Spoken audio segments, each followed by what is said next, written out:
So here comes the St George Dragons, some of the fans there on the sideline. Here come the St George team out onto the field. Billy Noak, the captain this afternoon, with Brian Johnston missing the match through injury.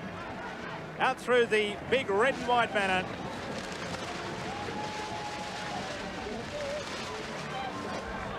Michael Beattie there along with Darren South.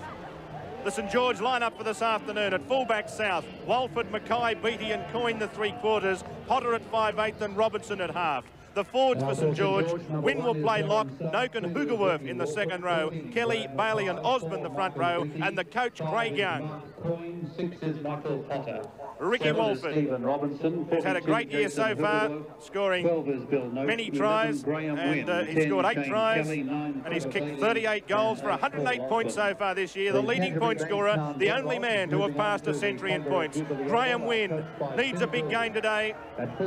Paul Osmond, the big prop forward. Darren Curry, 3 Andrew Farrer, 4 Darren McCarthy. And Paul Langmack has been stripped of the Canterbury captaincy, and Terry Lamb will captain the Bulldogs this afternoon.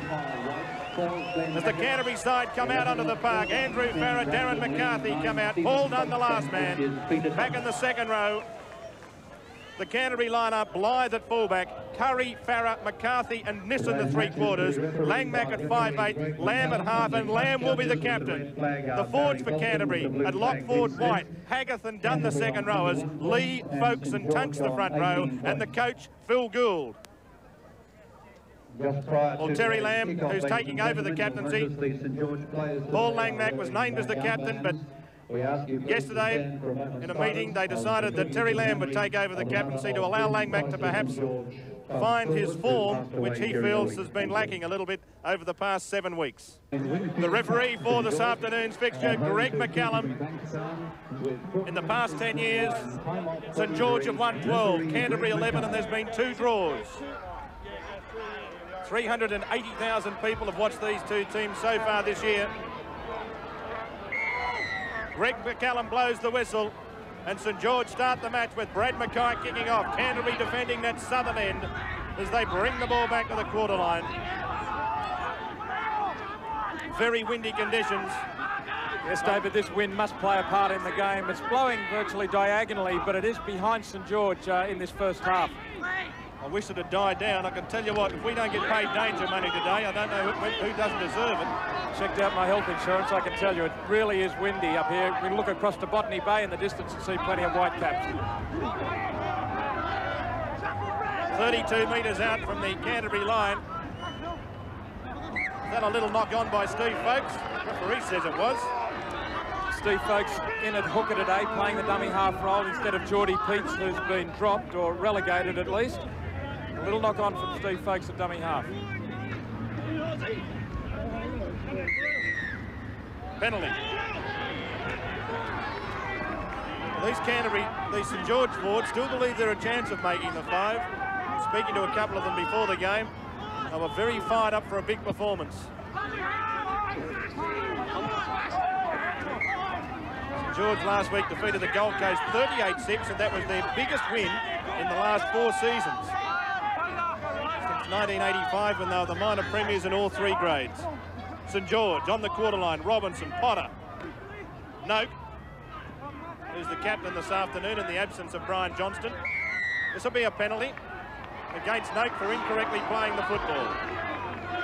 Well, Billy Noak was trying to get on with the job and play the ball quickly. I thought that Darren McCarthy got in his road a little there. Penalty could have gone either way. Noak skirting wide. He was standing a couple wide of the ruck here, getting involved in the attacking play. And Noak half pushed over by Darren McCarthy, who then kicked the ball away when he was in the ruck. The penalty could have gone either way.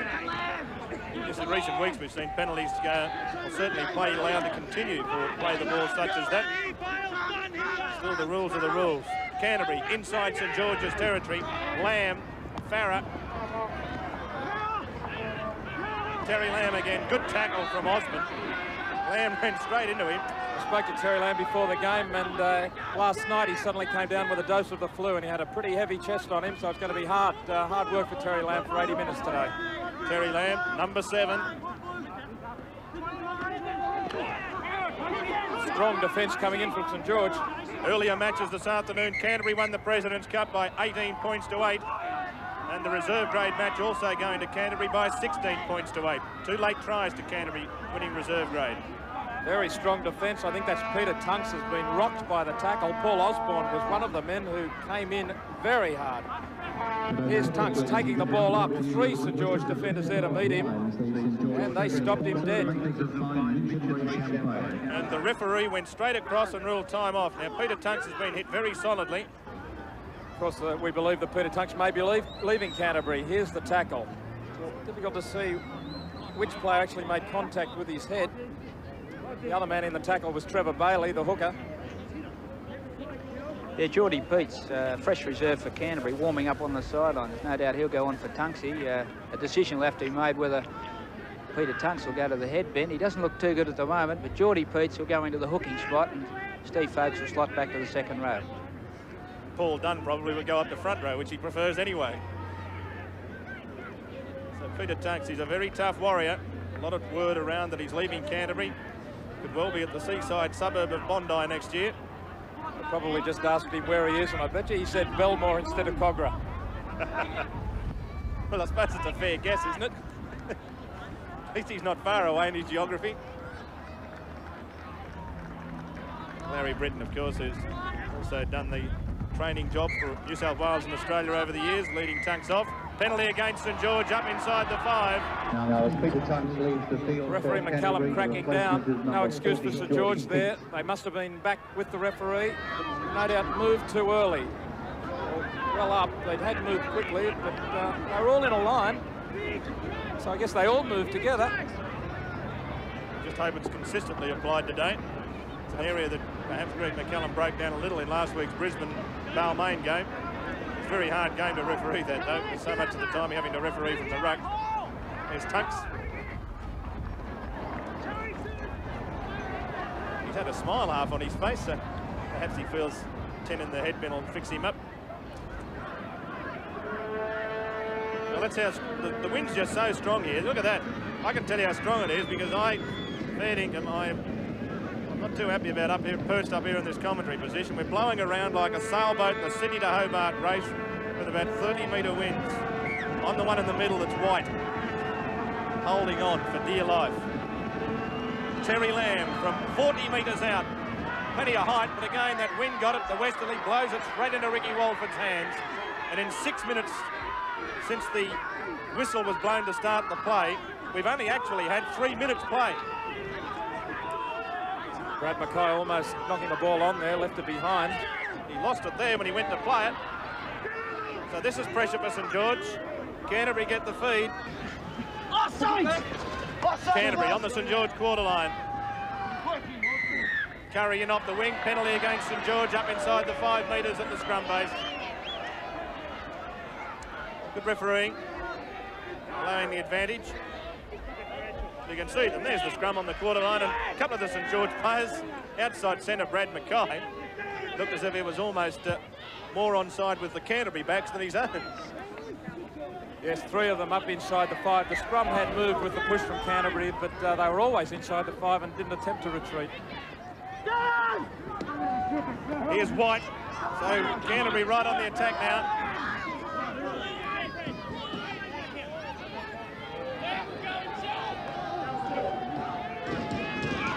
Done.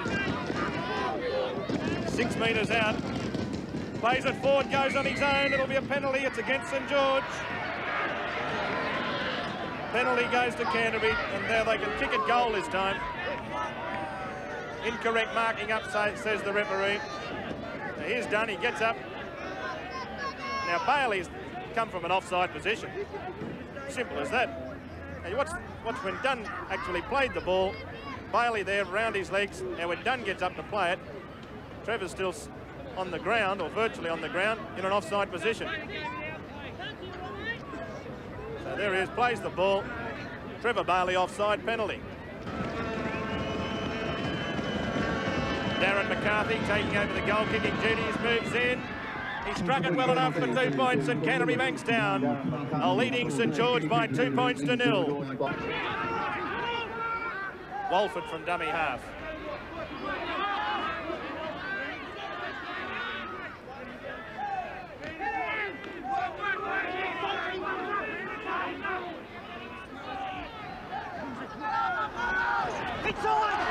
Here's a chance for St George. Beattie to the quarter line, away to Mackay. Mackay floats it back inside Walford. Ricky Walford races away and goes in for try number 9 for 1989. Great football again from Michael Beattie, who really has been in superb form since he came back into first grade.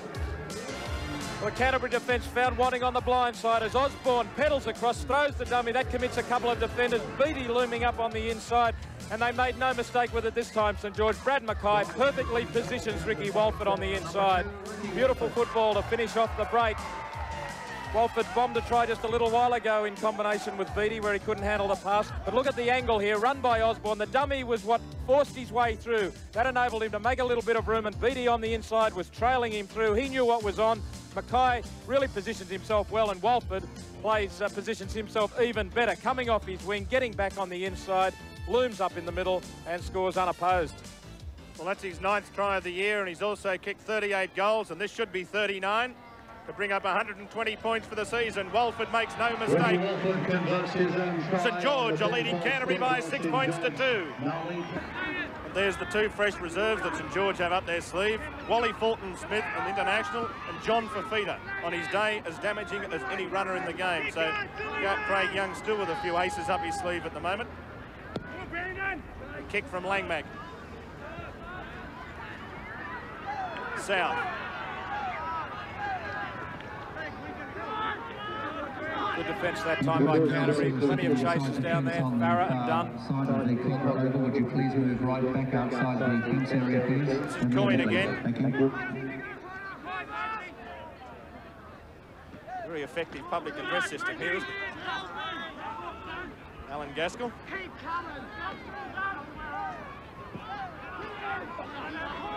Now midway, half and quarter. Yeah, here's Geordie Poots on the side once again. He's going to get his 2nd start.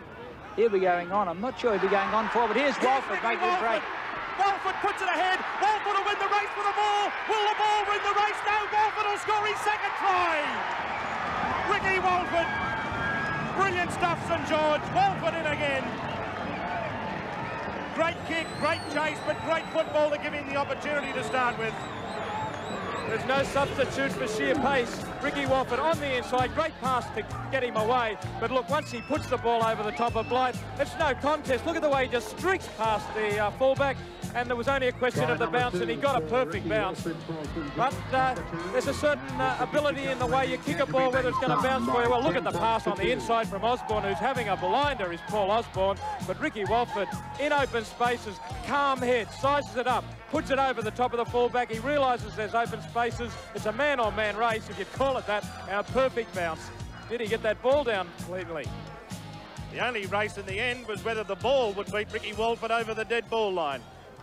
10 tries, 2 in 5 minutes in this match, and a chance to convert his own try from almost on the quarter line. Yeah, Peter Tunk's leaving the field. He's succumbed to that concussion bout he had earlier in the game. And Geordie Poots, of course, number 40, is on for his 2nd stint. The Canterbury Bankstown side with Paul Langmack laying down the law. Terry Lamb might be captain, but Langmack's the one doing the talking at the moment. Walford tries to stab it over the post. Unsuccessful, trying to kick it into the wind. So St George maintain their lead by 10 points to 2. Gool. Here, Greg McCallum asking the St George players to take the scrum back. So far, Canterbury have had to effect 94 tackles, and St George just 64.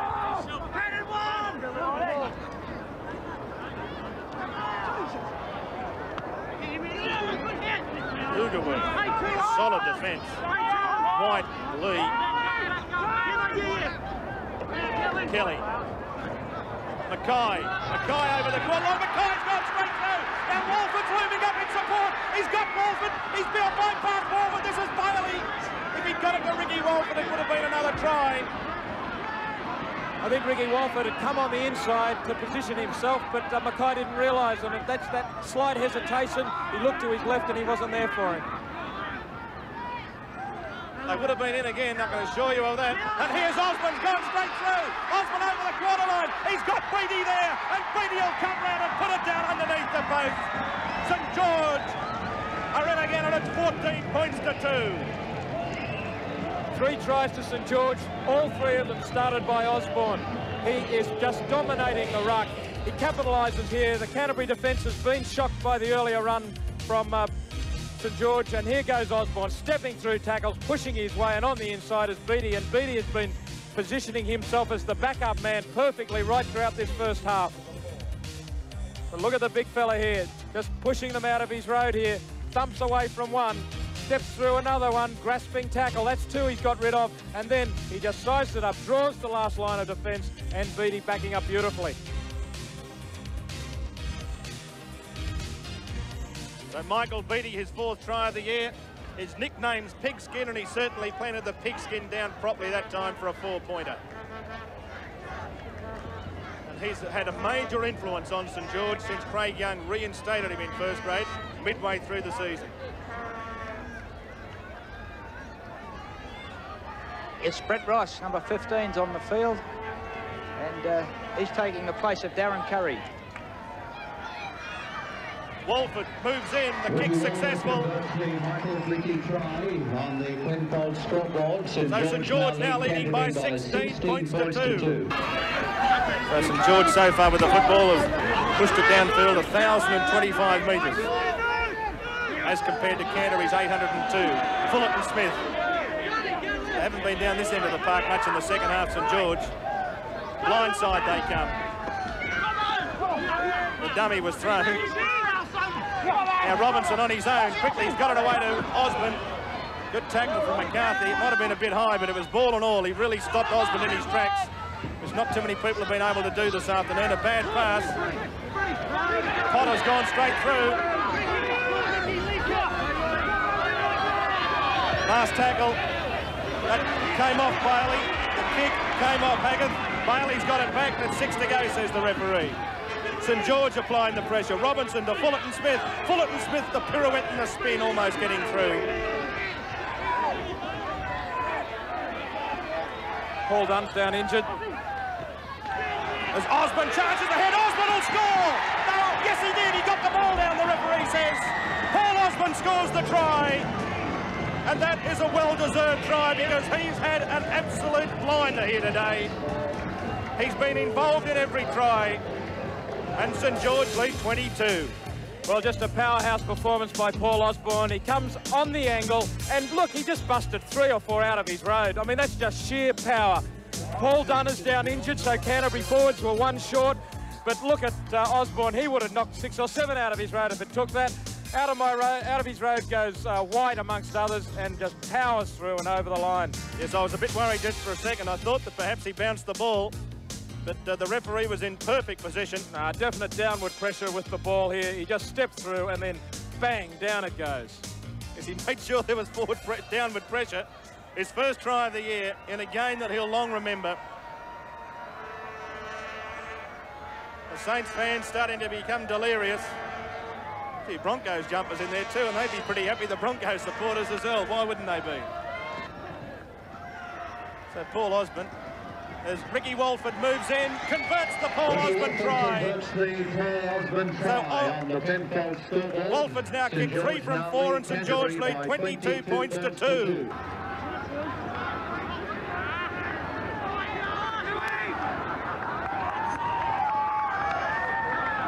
Coming into this game, the Bulldogs are without Jason Alchin, Robin Thorne, Joe Thomas and David Gillespie are suspended. So there's 4 top players. And even at the beginning of the season, they were a little thin on depth after some of the off-season losses. And they just haven't had it out there today. Of course, they lost Peter Tunks very early in the match. He got a knock in about the first minute. Good football here. The feet are putting Mackay in a bit of space. Walford. Robinson's gone straight through. Robinson, he's got support on the inside. Away it comes quickly, away to Walford. Walford's got plenty of space. Ricky Walford, and he goes. Ricky Walford, a hat-trick for the afternoon. St George 26, Canterbury 2. The fans go mad. He's got another hat-trick. Well, there's no doubt that Craig Young has pulled the right rein by putting Steve Robinson at halfback. He's had a very good game today. Just a little bit of trickery here. He shows the ball, commits the defence, he fooled them all, and then the backup has been tremendous for St George today. That time it was Mark Coyne and Ricky Walford. Well, he's just had a try-scoring feast today. But look at the way Robinson cuts through. He shows the ball on the outside. The defence really just opened up. They just simply should have shut him down in that point, but the backup is what's needed to continue it on, and Ricky Walford and Mark Coyne did the job. So Ricky Walford, he scored 15 tries and 52 goals from 22 games last year, and with his 11th try of the year just being scored then. Now those of you people inside the fence on the western area, would you please get right back outside the fence, those of you with the play? Please move right back outside the fence area immediately. It's amazing how a player can just put the ball out in front of him, as Robinson did, just hold it out in front, and it mesmerises the defence. They hang off, and through he goes. So Walford moves in. There's the kick. It's as straight as a gun barrel. Over the red dot it goes. And St George are leading Canterbury 28 points to 2. For Canterbury, the best they can reach now will be 27 points. But they're going to have to do well to get those. Short side. This is Farah. Farah's hurt. He has been injured as the referee calls time off. Next game for St George, ladies and gentlemen, next weekend. Here's Andrew Farah. It's been a demoralising day for Canterbury today. And he's just twisted on his ankle there as he tried to change direction to get away from Mick Potter. Against the minor premiers, probably South Sydney. And he's all right now. He's got to his feet, but he's not. He got to his feet for a second, and then I think he's done some ligaments, I'd say. Gee, there was some anguish on his face. This will be a scrum. Canterbury so far have got through 200 tackles today, but they've missed 25. Here's Andrew Farah, the anguish on his face as he feels what appears to be an ankle go. And if it is an ankle, I don't think Andrew Farah will be fit next week because he's still down, only just getting to his feet now. St George, can they lay another try on in the remaining few minutes of this match? Still 2 minutes to go. Bailey, Robinson, Potter, Mackay in space. Away to South, over the quarter line comes South. 20 metres out, Bailey, Robinson, Fafita. Away it comes now to Beattie. Beattie's got Walford. Walford will go in and score his 4th.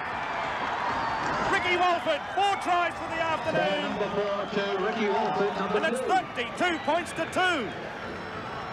Well, what a day Ricky Walford's having. But I tell you what, Michael Beattie almost didn't give him this ball. Beattie has not timed his passes on certain occasions well today. And this time he almost held on to it too long. Great support play from St George. But look at Beattie. He should have given it to Walford before he went to the defence. Instead, he hung on and tried to break the tackle himself.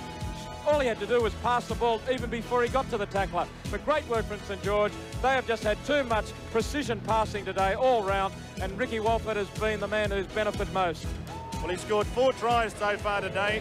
He's now scored 12 for the year. And so that's a very good achievement from Walford. It equals Phil Blake at the top of the try-scoring tally as well.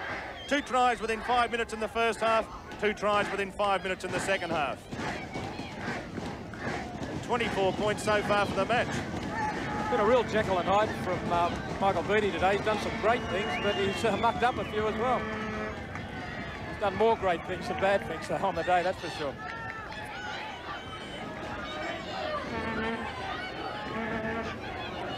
So Walford, a difficult one to convert. His own try from the touchline.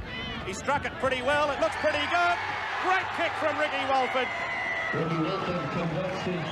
St George 34, Canterbury Bankstown 2. Well, with Canterbury on the rack is where the damage is done. Robinson goes to the line, cuts out Osborne, who draws the crabs. Fafita does very well to give a handoff pass to Mick Beattie, and of course, Ricky Walford does the rest. He's had a great game. Once again, can we please ask those of you in front of the scoreboard who are on the oval to move back outside the fence immediately, please. Fafita takes it well. runs it back. On the quarter line, Coyne goes from dummy half. Coyne, he must think what he's got to do, though, to score a try, Coyne. Nearly all the try-scoring movements have been down the left side of the field, which is fairly natural. Most people find it easier to pass from right to left. And I think Sir George know that's where Ricky Walford has been, on the left wing. Osborne. Even when Canterbury have kicked down to Darren South, he has constantly run across field to try and get across to Ricky Walford. There goes the siren. Beattie picks up Paul Langback and says, hard luck, mate. And there's a real story of the day. Osborne and Kelly embracing each other. Two magnificent performances from the props from St George. Osborne, an absolute blinder, and Kelly backed him up. And St George have run out very easy winners, thanks to Paul Osborne and 12 mates, 34 points to 2.